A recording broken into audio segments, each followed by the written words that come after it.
ममता बनर्जी पे आती हूँ।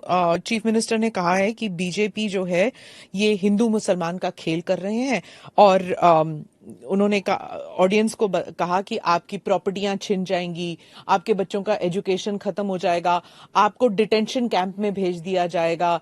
और डिटेंशन कैंप ऑलरेडी हैं। तो ये सीए के जरिए 15 से लेके 20 लाख लोगों की सिटीजनशिप छीन ली जाएगी। देखिए, मैं ममता जी को करबद्ध निवेदन आपके इस कार्यक्रम के माध्यम से करना चाहता हूं। पॉलिटिक्स करने के हजारों मंच है। प्लीज बांग्लादेश से आए हुए बंगाली हिंदुओं का हित मत करिए। आप खुद बंगाली हैं। बांग्लादेश से जो बंगाली हिंदू आए हैं, इनको नागरिकता देने के लिए एक कानून है। ममता जी को मैं खुली चुनौती देता हूं, इस कानून की धारा में से किसी की नागरिकता छीनने की एक धारा वो बता दे सार्वजनिक रूप से।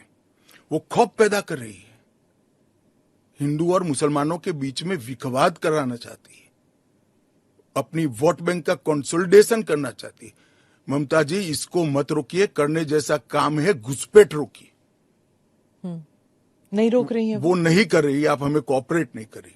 आसाम में कंप्लीट घुसपैठ रोक गया क्योंकि वहां भारतीय जनता पार्टी का शासन है। किस तादाद तक घुसपैठ हुआ है और कब से हो रहा है? देखिए, इसके अधिकृत आंकड़े जब तक कोऑपरेट न करे, ढूंढना बहुत दिक्कत होती है, क्योंकि कलेक्टर के हाथ में पूरा मशीनरी। और डिटेंशन कैंप की बात, मगर वो दिन दूर नहीं है जी, वो दिन दूर नहीं है कि वहां पर भी भारतीय जनता पार्टी की सरकार आएगी और हम इसको कड़ाई से रोकेंगे। इसीलिए तो आपको चाणक्य कहते हैं पॉलिटिक्स। नहीं, मैं मानता हूं कि अगर इसी प्रकार की पॉलिटिक्स आप करेंगे, इतने महत्वपूर्ण राष्ट्रीय सुरक्षा के मुद्दे के साथ अपीसमेंट की पॉलिटिक्स कर घुसपैठ होने देंगे, जो शरणार्थी आए हैं उनको नागरिकता देने का विरोध करेंगे, तो जनता आपके साथ नहीं रहेगी। ममता जी को शरणार्थी और घुसपैठिए दो शब्द के बीच का अंतर ही मालूम नहीं है या जान के नहीं कर रही? अब मैं तो जो बोलती है वो सच मानता हूं, इसलिए कह रहा हूं मालूम नहीं है। सीए के लिए अभी लाने की क्या जरूरत थी? सारे जो विपक्ष के नेता हैं सब कह रहे हैं कि ये ठीक चुनाव के पहले नोटिफिकेशन लेके आए हैं। पहली बात तो सीए की जरूरत क्या थी और इसकी नोटिफिकेशन चुनाव के 2 या 3 महीने पहले? देखिए, मैं पहले टाइमिंग की बात करता हूं। जी, सारे विपक्षी दल, ओवैसी हो, राहुल गांधी जी हो, या अरविंद केजरीवाल हो, या ममता जी हो, ये झूठ की राजनीति कर रहे हैं। इसलिए टाइमिंग का महत्व नहीं है। भारतीय जनता पार्टी ने 2019 में अपने घोषणा पत्र में कहा है कि हम सीए लेकर आएंगे और पाकिस्तान, अफगानिस्तान और बांग्लादेश के जो शरणार्थी है उनको नागरिकता देंगे। तो भारतीय जनता पार्टी का एजेंडा बहुत स्पष्ट है और वो एजेंडे के आधार पर हमें बहुमत मिला है। 2019 में ही ये बिल संसद के दोनों सदनों ने पार कर दिया। उसके बाद कोविड के कारण थोड़ा लेट हुआ। अब टाइमिंग का क्या महत्व है? सरकार ने अपनी विल चुने जाने से पहले अभिव्यक्त कर दी है। चुनने के बाद फर्स्ट प्रायोरिटी में पहले ही साल में दोनों सदनों से इस कानून को मान्यता मिल गई है। रूल्स फॉर्मेलिटी है। अब टाइमिंग का या पॉलिटिकल गेन या लॉस का सवाल नहीं है। अब विपक्ष तुष्टीकरण की राजनीति कर अपीसमेंट की पॉलिटिक्स कर वोट बैंक को कंसोलिडेट करना चाहता है। मैं उनको विनती करना चाहता हूं कि आप एक्सपोज हो चुके हो, ये मत करिए। पूरे देश की जनता जानती है कि सीएए इस देश का कानून है और ये 4 साल में मैं कम से कम 41 बार बोला हूं कि ये होगा, चुनाव के पहले होगा। अब क्या मतलब है टाइमिंग का सवाल करने का? तो इतने साल तो हुआ नहीं ना, 2019 के बाद अब हुआ है। स्मिता जी, मुझे एक बात बताइए, wheel of legislator, wheel of government bill से प्रकट होता है या रूल से प्रकट होता है? ऑब्वियसली बिल से। रूल व्यवस्था करता है, जो करने में पहले कोविड के कारण और बाकी सारे पॉलिटिकल इश्यूज के कारण लेट हुआ। मगर कब से नागरिकता मिलेगी? तो 2014 के पहले से वो थंब रूल वहीं का वहीं है। आज क्या फर्क पड़ गया है बताइए? कोई फर्क नहीं पड़ा है। भारतीय जनता पार्टी को के लिए ये पॉलिटिकल गेन का मुद्दा नहीं है। भारतीय जनता पार्टी के लिए, हमारे नेता नरेंद्र मोदी जी के लिए अफगानिस्तान, पाकिस्तान और बांग्लादेश से आए हुए करोड़ों शरणार्थियों को उनका अधिकार देने का मुद्दा है, उनकी वेदना से मुक्ति दिलाने का मुद्दा है और उनकी 3 पीढ़ी को न्याय देने का मुद्दा है, जो कांग्रेस पार्टी ने कभी नहीं दिया।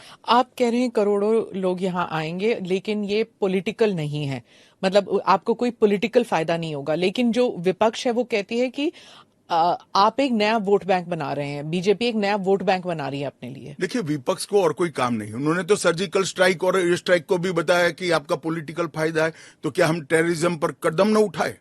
इन्होंने 370 को भी बताया कि ये आपके पॉलिटिकल फायदे के लिए कर रहे हैं। हम 1950 से कह रहे हैं कि हम 370 को हटाएंगे। उनका हिस्ट्री है, जो बोलते हैं वो करते नहीं है। मोदी जी का हिस्ट्री है, जो भारतीय जनता पार्टी ने कहा है, नरेंद्र मोदी ने कहा है, वो पत्थर की लकीर है। मोदी की हर गारंटी पूरी होनी है। 2019 में आपने एएनआई को इंटरव्यू में कहा था कि जो हिंसा हुई थी उस वक्त, सीए के कारण जो हिंसा हुई थी, उस वक्त आपने कहा था एक डिसइंफॉर्मेशन कैंपेन है और वो आप दूर नहीं कर पाए उस डिसइंफॉर्मेशन को, मिस इन्फॉर्मेशन, डिसइंफॉर्मेशन, जो भी। इस बार क्या पार्टी जो है या सरकार जो है उसको अलग कर पाई है? सुमिता जी, दरमियान में मैंने कहा 41 टाइम, 41 बार अलग अलग मंचों से इसके बारे में मैंने डिटेल बात करी है कि इस देश के अल्पसंख्यक माइनॉरिटीज या तो किसी और व्यक्ति को डरने की जरूरत नहीं है, क्योंकि सीए में किसी की नागरिकता लेने का प्रावधान ही नहीं है। सीए सिर्फ और सिर्फ 3 देश, अफगानिस्तान, पाकिस्तान और बांग्लादेश से हिंदू, सिख, बौद्ध, क्रिश्चियन और पारसी, जो जैन और पारसी शरणार्थी आए हैं, इनको उनका अधिकार देने का कानून है, नागरिकता देने का कानून है, जिससे इनके जीवन की वेदनाओं को हम कम कर पाए। मैं बाकी रिलीजन्स के बारे में बाद में आती हूँ, पहले मुसलमान समुदाय के बारे में बात करते हैं, क्योंकि चाहे ओवैसी साहब हों, चाहे ममता बनर्जी हों, और फिर बहुत से विदेशी मीडिया जो है वो भी कह रही है it's an anti Muslim law, because आप मुसलमानों को नहीं शामिल कर रहे हैं, तो वो क्राइटेरिया ही है कि मुसलमान नहीं होने चाहिए। ऐसा नहीं है। आप इस लॉ को आइसोलेशन में नहीं दे सकते। इस देश का एक इतिहास है। 15 अगस्त 1947 को देश का विभाजन हो गया, देश 3 हिस्सों में बंट गया। वो बैकग्राउंड है। भारतीय जनसंघ, भारतीय जनता पार्टी हमेशा विभाजन का विरोध किया। हम कभी सहमत नहीं थे। इस देश का विभाजन धर्म के आधार पर होना ही नहीं चाहिए था, मगर उस वक्त किया गया। जब धर्म के आधार पर आप विभाजन करते हो और वहां जो अल्पसंख्यक है उन लोगों पर ढेर सारे अत्याचार हो, धर्म परिवर्तन कराया जाए, इनकी महिलाओं को अपमानित किया जाए, वो माँ बहन बेटी के लिए वो शरण में आए भारत की, तो क्या उसको यहां नागरिकता का अधिकार नहीं है? और स्वयं कांग्रेस के नेताओं ने आजादी के वक्त सैकड़ों भाषणों में कहा है कि अभी मारकाट चल रही है, अभी जहां है वहां रह जाइए, बाद में जब कभी भी भारत में आएंगे आपका स्वागत है। परंतु बाद में इलेक्टोरल पॉलिटिक्स चालू हुई, वोट बैंक की राजनीति चालू हुई। अपीसमेंट के कारण वो वादा कांग्रेस पार्टी ने कभी पूरा नहीं किया, जो आज नरेंद्र मोदी पूरा कर